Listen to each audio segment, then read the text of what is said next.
आचार्य शुक्ल ने 12 रचनाएं जो हैं उसके आधार पर और उन रचनाओं की प्रसिद्धि और उसमें एक विशेष कॉमन प्रवृत्ति के आधार पर आचार्य शुक्ल ने इस कालखंड को वीरगाथा काल नाम दिया था। वो 12 रचनाओं में 4 रचनाएं फिर आगे अपभ्रंश की निकल गई। हमीरपाल रासो, विजयपाल रासो, कीर्तिलता और कीर्ति पताका।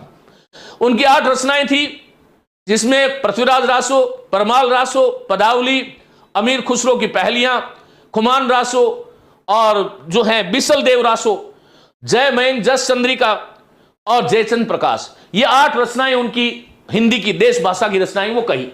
अपभ्रंश की 4 रचनाएं थी, 8 देश भाषा की थी। उसके आधार पर वीरगाथा काल और हजारी प्रसाद द्विवेदी ने जो आदि प्रवृत्तियां थी अर्थात साहित्य में शुरुआत की जो प्रवृत्तियां थी उसके व्यापक बोध के आधार पर सबसे पहले आचार्य हजारी प्रसाद द्विवेदी ने इसको आदिकाल नामकरण दिया है। बेटा सेकंड ग्रेड की क्लास मैंने शुरू कर दी आज, ऐप पे आप देख लो, और ये सेकंड ग्रेड ही है। यूट्यूब पर भी जो पढ़ा रहा हूं वो कोई भी ग्रेड का पढ़ सकता है।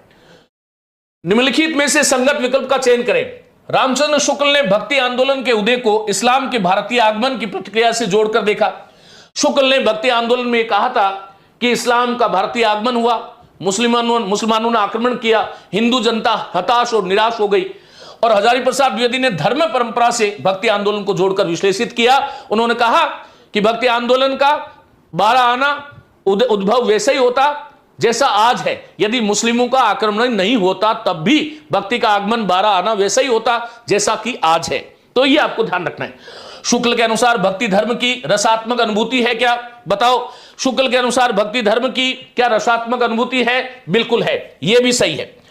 हजारी प्रसाद द्विवेदी के अनुसार भक्ति आंदोलन को दक्षिण के आलवार कौन थे?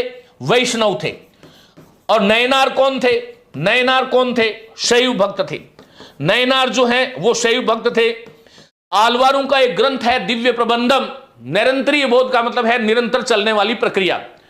हजारी प्रसाद द्विवेदी किसी भी चीज की व्याख्या निरंतर चलने वाली प्रक्रिया के अनुरूप करते हैं, यह आपको ध्यान रखना है। तो आलवारों से चलने वाली हजारी प्रसाद द्विवेदी के अनुसार भक्ति आंदोलन को दक्षिण के आलवारों, इनकी भाषा तमिल थी, आलवार और नयनारों की आरंभिक हिंदी साहित्य की भाषा तमिल मानी जाती है।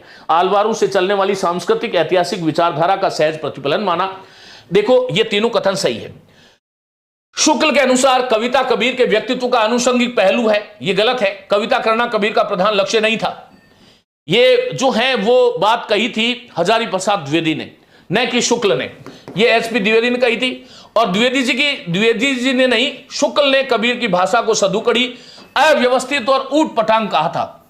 यह भी आपको ध्यान रखना है। तो ए, बी और सी कहां है? यह आपका सही हो गया। द्विवेदी जी को कबीर का उद्धारक आचार्य कहा जाता है। यह बात बहुत महत्वपूर्ण है। द्विवेदी जी को कबीर का उद्धारक आचार्य कहा जाता है। इस बात को ऐसे समझो प्रिय मित्रों, यदि हजारी प्रसाद द्विवेदी नहीं होते तो यह बात बिल्कुल सही है कि कबीर कभी भारतीय जनमानस में इतना स्थापित नहीं होता। शुक्ल ने कबीर की हमेशा धज्जियां उड़ाई है। शुक्ल की नजर में और उनका प्रिय कवि तुलसीदास है, सूरदास है, जायसी की तरफ भी उनका झुकाव है, तभी उन्होंने अलग अलग जो है वो उनके ऊपर आलोचनात्मक लेख लिखे। लेकिन शुक्ल ने कबीर को बहुत ज्यादा तरजीह नहीं दी थी, इसलिए द्विवेदी जी को कबीर का उद्धारक आचार्य कहा जाता है। द्विवेदी जी के अनुसार कबीर से ज्यादा साफ और जोरदार भाषा की संभावना भी नहीं है। वो द्विवेदी जी कहते हैं कबीरदास वाणी के डिक्टेटर अर्थात अधिनायक हैं।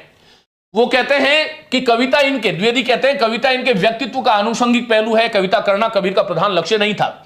शुक्ल के अनुसार कबीर की भाषा जो है वो सदुकड़ी है। श्याम सुंदर के दास कबीर की भाषा कौन सी है? उत्तर कमेंट में आपको देना है।